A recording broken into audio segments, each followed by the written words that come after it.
92 कंकालों को लेकर सफर करता रहा एक विमान। जी हाँ, सही सुना आपने। पृथ्वी पर रहस्यों की दुनिया ने अपना बसेरा बना रखा है। धरती पर रहस्यों ने न सिर्फ आम लोगों को हिलाकर रखा, बल्कि बड़े बड़े वैज्ञानिकों की जिंदगी पर बोझ डाल रखा है। इसी कड़ी में आज हम आपको एक ऐसी फ्लाइट का किस्सा सुनाने जा रहे हैं जो पूरे एक दो नहीं बल्कि 92 कंकालों को लेकर सफर करती रही। सेटिंगो की फ्लाइट 513 ने 4 सितंबर 1954 में जर्मनी से उड़ान भरी। इस फ्लाइट ने अटलांटिक महासागर पार किया, लेकिन इस दौरान वो कहीं खो गई। बहुत कोशिश करने के बाद भी फ्लाइट का पता नहीं चल सका।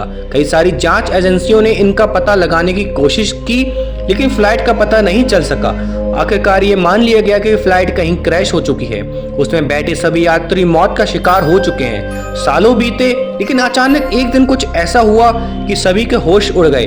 12 अक्टूबर 1989 को एक फ्लाइट ने ब्राजील के एयरपोर्ट के चक्कर लगाना शुरू किया। फ्लाइट में किसी तरह का कोई कम्युनिकेशन नहीं था।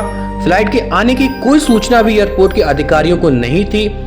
इस फ्लाइट पर सेटिंगो की फ्लाइट लिखा देख सबके होश उड़ गए। इस फ्लाइट को लैंड तो करा लिया गया, लेकिन लैंड करी फ्लाइट में जब कोई हलचल नहीं हुई तो एयरपोर्ट अथॉरिटी ने फ्लाइट के गेट खोले। गेट खोलते ही उनके होश उड़ गए। उस फ्लाइट में इंसान नहीं, कंकाल सफर कर रहे थे।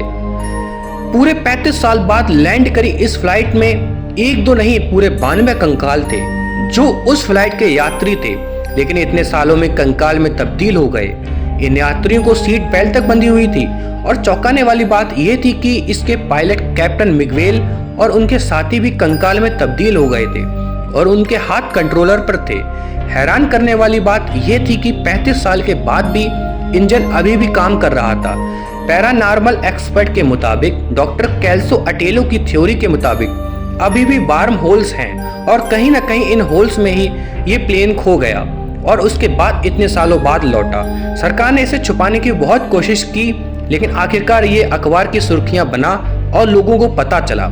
पर यह फ्लाइट कुछ सवाल आज भी खड़े करती है कि कंकाल ने विमान को लैंड कैसे कराया, उसमें तेल खत्म क्यों नहीं हुआ। आज ही डाउनलोड करें देवभूमि इंसाइडर ऐप।